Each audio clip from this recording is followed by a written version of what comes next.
Assalamu alaikum wa rahmatullahi ta'ala wa barakatuhu. إن الحمد لله نحمده ونستعينه ونستغفره ونعوذ بالله من شرور أنفسنا ومن سيئات أعمالنا ما يهده الله فلا مضل له ومن يضلل فلا هادي له وأشهد أن لا إله إلا الله وحده لا شريك له وأشهد أن محمدا عبده ورسوله. قال الله سبحانه وتعالى بسم الله الرحمن الرحيم يا أيها الذين آمنوا اتقوا الله حق تقاته ولا تموتن إلا وأنتم مسلمون.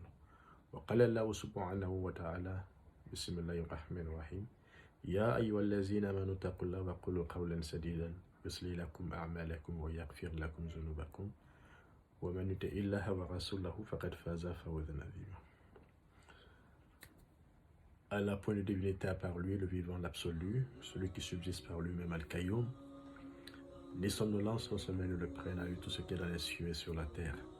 Nul ne peut intercéder en notre faveur sans sa permission.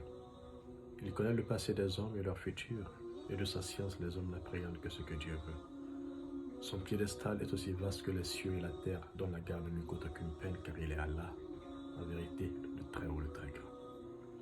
Chers frères et sœurs, nous abordons la troisième et dernière partie de la série consacrée au grand prophète Moïse, que nous appelons en islam Moussa, alayhi salam, paix sur lui. Alors, on s'était arrêté hier, chers frères et sœurs, dans la partie où, malgré les miracles que Dieu envoya à Pharaon et à ses sujets, Pharaon resta orgueilleux. Il nia, n'est-ce pas, les miracles. Bien que reconnaissant que c'était la vérité, bien que reconnaissant que ce ne peut être qu'Allah subhanahu wa ta'ala qui puisse faire ce genre de miracle. Donc son cœur s'endurcit plus qu'une pierre, car il y a des pierres, n'est-ce pas, comme Allah lui dit dans le Saint-Coran, qui laissent couler de l'eau, des roches, je voulais dire. Alors ça, le pharaon, voilà, nia les signes d'Allah subhanahu wa ta'ala, au point qu'il a sorti dans tout son orgueil et se proclama Dieu, maître du Nil et des terres égyptiennes. Alors Allah subhanahu wa ta'ala, qui pardonne tout péché sauf l'associationnisme, l'idolâtrie, au point de se comparer à lui, le Seigneur de l'univers, le jaloux, l'orgueilleux, Allah subhanahu wa ta'ala va alors mettre fin au règne du Pharaon. Et il dit dans le Saint-Coran, quand nous eûmes, n'est-ce pas, mis fin au fléau, suspendu le fléau jusqu'au terme qui lui a été fixé, nous les noyâmes. Nous les noyâmes parce que tout simplement, ils n'ont pas cru en Allah subhanahu wa ta'ala. Allah noya les enfants, le pharaon et son armée. Nous les noyâmes et nous les rétribuâmes ainsi. C'est ainsi que Dieu rétribua, n'est-ce pas, Pharaon, pour avoir nié les signes d'Allah et pour n'avoir pas cru à la révélation. Alors Allah ordonna à Moïse de faire sortir d'Égypte les enfants d'Israël. Car Dieu réalise toutes choses à point nommé. Tout a été déjà écrit dans un livre 50 000 ans avant la création des hommes. Alors Moïse s'exécuta et la fit sortir les enfants d'Égypte. Quant à Pharaon, il était, n'est-ce pas, très furieux. Il était très énervé. Il était rempli de haine et de hargne. Il s'est laissé influencer par son entourage qui lui disait, mais comment est-ce que tu laisses partir ces esclaves d'Égypte? Qui va travailler? On n'aura pas de masse ouvrière, de main d'œuvre pour poursuivre les constructions des pyramides, n'est-ce pas, des stèles d'Égypte, ainsi de suite. Alors il flattait son orgueil. Comment tu peux laisser ces personnes te défier, toi, hein, le Dieu d'Égypte, le Pharaon, l'homme puissant? Et c'est ainsi que, alors que Moïse et son peuple Moïse et les enfants d'Israël qui avaient été asservis à plusieurs siècles d'esclavage, alors qu'ils quittaient l'Égypte avec tout ce qu'ils avaient, le peu de choses qu'ils avaient, puisqu'ils étaient vraiment pauvres, ils n'avaient pas grande chose.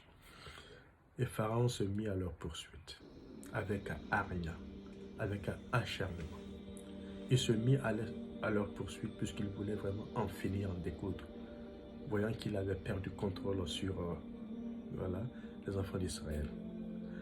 Alors, les enfants d'Israël étaient avec Moïse, leur guide, jusqu'à ce qu'ils arrivèrent devant la mer Rouge.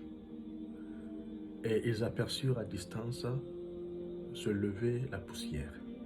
Ils percevaient, n'est-ce pas, la poussière, ils percevaient de loin l'armée de Pharaon. Ainsi s'écrièrent-ils, « Ô Moïse, nous allons être rejoints par l'armée de Pharaon. Pharaon est à notre trousse, à notre poursuite. Nous avons devant une barrière infranchissable qui est la mer Rouge et derrière le Pharaon. C'est fini. » Et même Josué, qui était l'assistant de Moïse, était dans le doute, était dubitatif. Il ne pensait absolument pas qu'il soit possible de franchir la mer Rouge. Donc il s'est dit que nous allons être rejoints et décapités par Pharaon et son armée. Mais Moïse, croyant en la subhanahu wa ta'ala, il avait placé sa confiance en Dieu et Dieu lui avait promis de l'assister pour faire sortir les enfants d'Israël.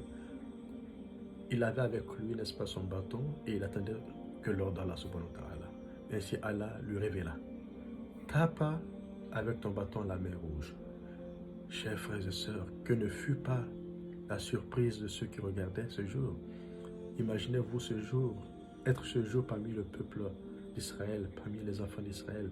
Vous seriez aussi étonnés, surpris qu'eux, car cela procède que du miracle. Quand il tapa sur Odala à la mer, celle-ci s'en trouva. Et il y avait un corridor. Elle s'en trouva et Dieu fit que, n'est-ce pas, un passage se créa et ce passage fut asséché. Et la mer se divisa en deux au point d'avoir à gauche et à droite des murs, des montagnes d'eau. Les enfants d'Israël se précipitaient à traverser la mer de peur que le Pharaon les rejoigne. Moïse était resté comme un bon leader, voilà, à l'attente pour que tout le peuple d'Israël traversât le corridor, le passage qui s'était frayé, avant que lui, n'est-ce pas, n'entame également la traversée. Et jusqu'à ce que la dernière personne qui devait traverser traversa, alors ceux qui étaient au peloton, voilà, au peloton du groupe, voulaient que Moïse referme la mer pour ne pas que Pharaon les rejoigne. Car ils avaient toujours peur que celui-ci allait les tuer. C'est ainsi que Moïse s'engagea en dernier lieu, n'est-ce pas, dans le chemin. Et lorsqu'il atteignit, n'est-ce pas, l'autre bout de la rive de la mer Rouge, Allah subhanahu wa ta'ala referma la mer sur Pharaon et son armée. Et aucun ne survécut. Pharaon, étant à l'article de la mort, dit, « J'atteste qu'il n'y a de Dieu que le Dieu qu'adorent les enfants d'Israël. » Et Dieu lui dit, « Maintenant tu attestes cela, après que tu aies mécru, que tu aies répandu la corruption sur la terre. Combien de signes nous t'avons envoyés? Tu as refusé de croire. C'est maintenant que tu attestes, parce que tu n'as absolument aucune force, tu n'as aucun espoir, tu n'as aucun protecteur. » Elle a dit, « Nous allons préserver ton corps afin que tu sois un signe pour les générations à venir. » Et quand vous partez, chers frères et sœurs, en Égypte, le corps de Pharaon, de Ramsès II, s'y trouve. Et vous pouvez, n'est-ce pas, remarquer son corps, remarquer son visage, et le reconnaître à travers, n'est-ce pas, son visage. Puisque lorsqu'il a mouru dans l'eau, les eaux, n'est-ce pas, le ramenèrent, voilà, sur la rive. et il fut certainement momifié, puisque c'était la pratique des Égyptiens. Et si vous partez aujourd'hui, n'est-ce pas, je ne sais pas si c'est en France ou en Égypte, vous trouverez le corps de Pharaon. Et Allah subhanahu wa ta'ala tient sa promesse. Donc, chers frères et sœurs, les enfants d'Israël veulent être sauvés d'après un miracle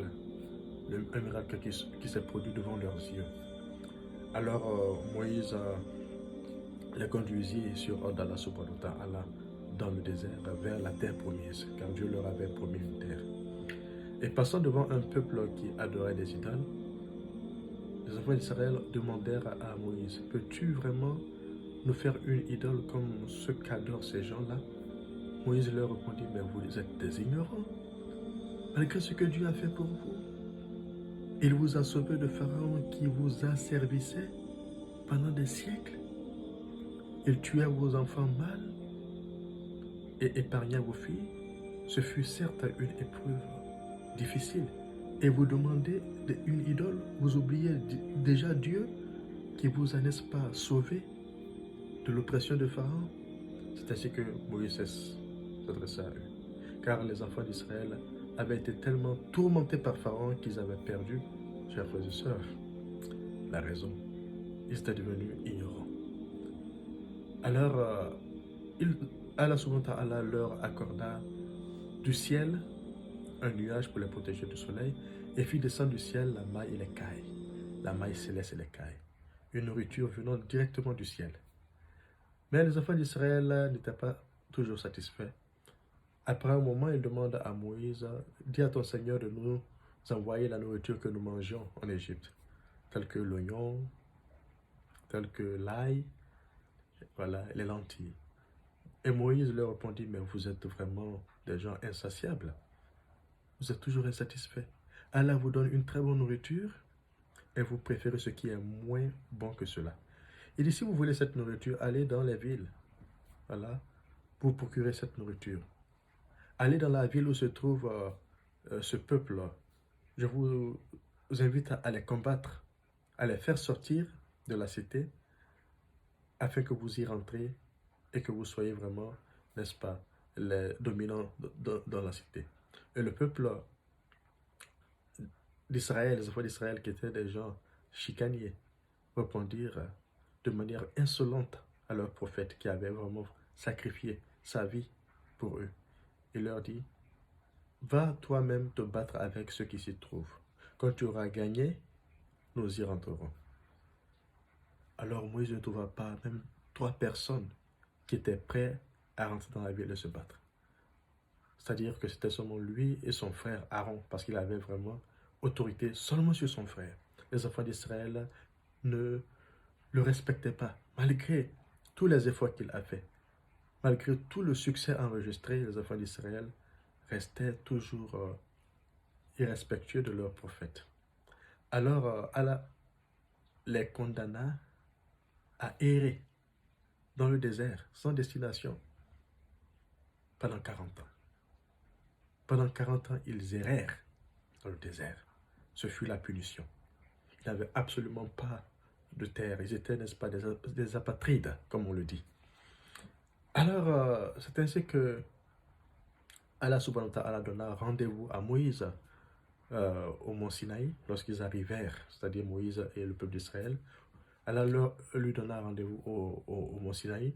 Mais avant, n'est-ce pas, le rendez-vous, Allah ordonna à Moïse de jeûner pendant 30 jours et il ajouta 40 jours, afin qu'il se purifie de ses péchés. C'est ainsi que, au terme des 40 jours, il partit à la rencontre de son Seigneur. Mais avant cela, il ordonna à son frère Aaron, prophète comme lui, assistant, de bien regarder son peuple et de faire de telle sorte qu'il n'y ait pas de dissension, de division.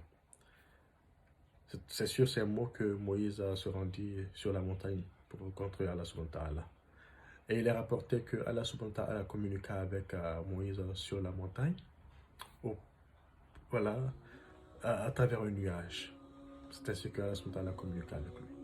Alors Moïse va demander à Dieu, il dit, mon Seigneur, je veux vraiment te voir. Et Allah répondit à Moïse, Moïse, tu ne me verras pas. Il dit que si la montagne qui est derrière toi reste sur place, lorsque je vais me manifester à elle, tu me verras. Et quand Allah subhanahu wa ta'ala se manifesta à la montagne, elle s'écroula. Elle s'écroula.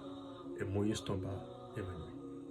Quand il se réveilla, il demanda pardon à Allah subhanahu wa ta'ala et Allah lui a donné comme réponse: ô Moïse, accepte ce que je t'ai donné. Contente-toi de ce que je t'ai donné. Je t'ai préféré à tous les hommes par mes messages et par ma parole. Donc, contente-toi de ce que je t'ai donné. C'est ainsi que Allah subhanahu wa ta'ala pardonna Moussa, Moïse. Car il est impossible de voir Allah subhanahu wa ta'ala sur la terre, chers frères et sœurs.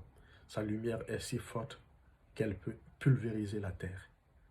On n'a pas les sens, les organes de sens qu'il faille avoir pour voir Allah subhanahu wa ta'ala. Allah est la lumière des cieux et la terre. Le paradis sera éclairé par la face d'Allah, chers frères et sœurs. Donc imaginez-vous, quelle est cette lumière? On ne peut pas l'imaginer. Donc la terre n'est pas ce lieu où Allah subhanahu wa ta'ala peut se manifester. Elle n'a pas cette capacité de pouvoir résister à la manifestation de la terre. Ni les montagnes, ni la terre elle-même, ni les êtres vivants qui y vivent. Donc c'est ainsi que Allah informa Moïse de ce qui se passe sur terre. Parce qu'à son insu, Allah informa Moïse que son peuple est en train d'adorer une idole. Effectivement, chers frères et sœurs, il y avait un homme qu'on appelle le Samaritain, l'homme de Samarie, qui a dit au peuple juif, aux Israélites: Moïse avait promis de vous revenir.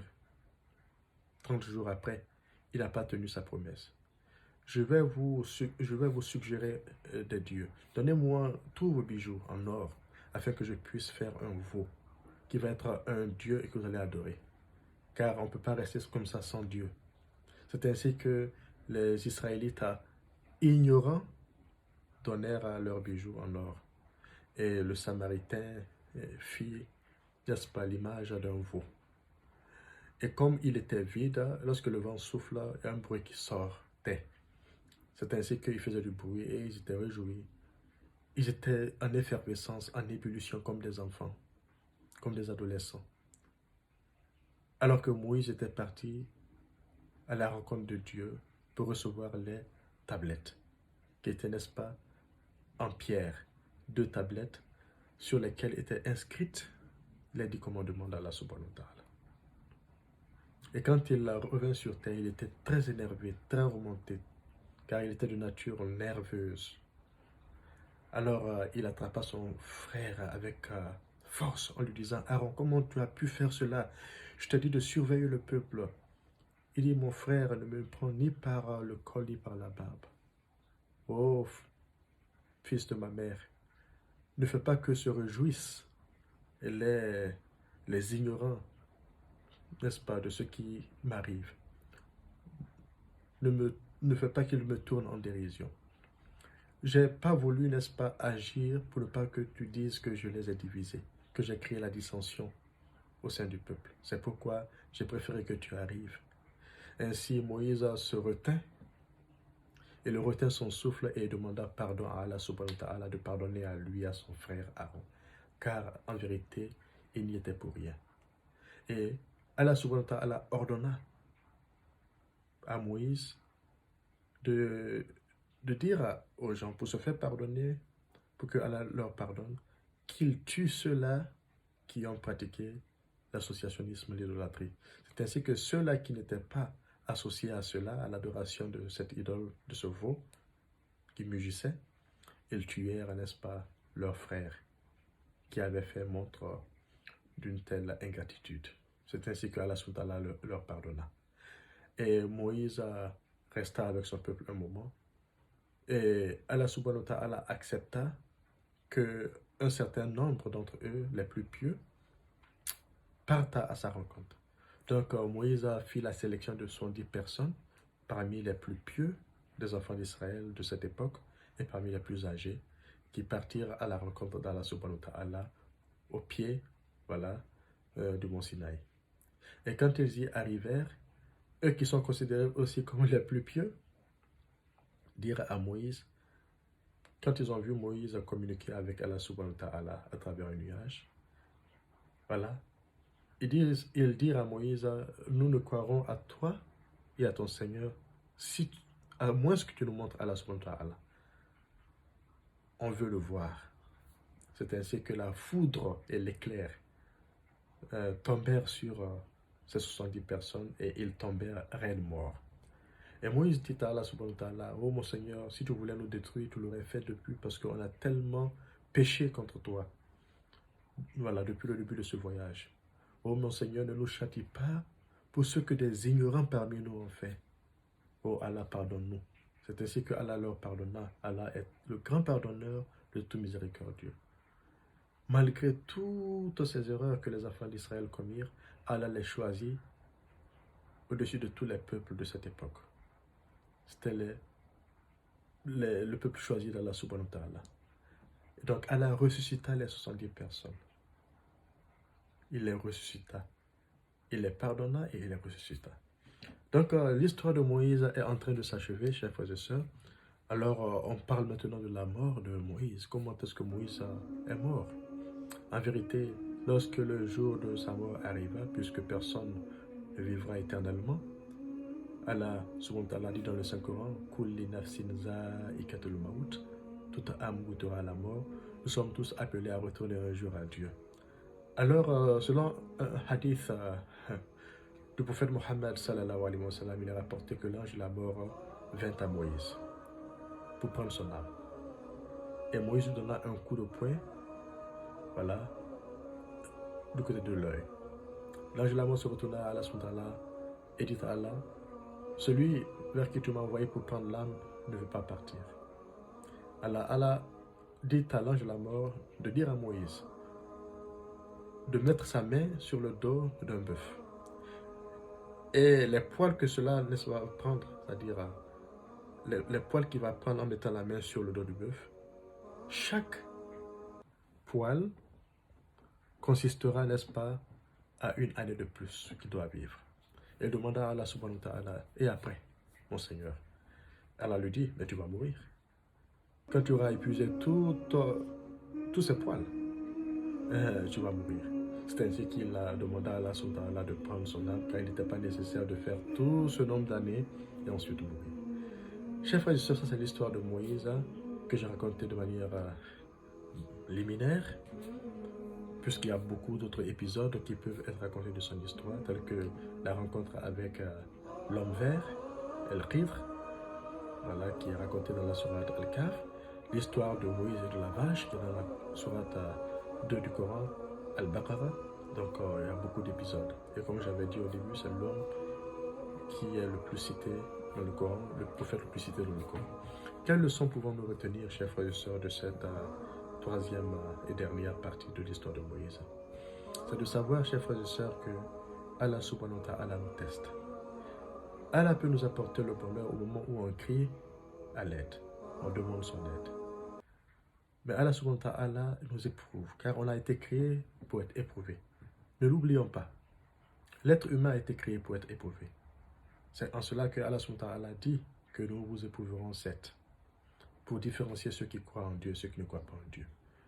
Et malgré que Allah subhanahu wa ta'ala ait vraiment aidé les enfants d'Israël dans leur moment de preuve, ils ne furent pas reconnaissants envers Dieu. Donc, c'est comme nous, même aujourd'hui. Nombreux parmi nous appellent à l'aide, demandent à Dieu de nous aider dans leur moment de détresse. Mais une fois que Dieu les fait sortir de la détresse, ils oublient Allah subhanahu wa ta'ala.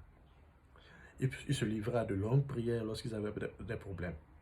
Mais une fois que Allah les met à l'abri des problèmes, ils oublient Dieu et ils retournent à faire leur péché qu'ils avaient l'habitude de faire. Donc, chers frères et sœurs, ne soyons pas ingrats envers Dieu, soyons reconnaissants.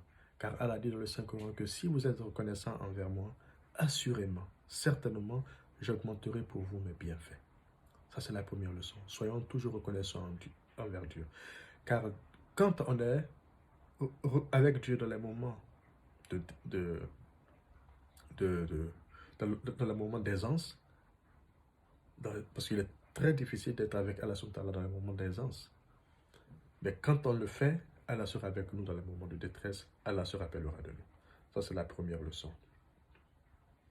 La deuxième leçon qu'on peut tirer, n'est-ce pas, de cette belle histoire, est de savoir que Allah subhanahu wa ta'ala a choisi parmi nous, voilà, ceux-là qu'il aime.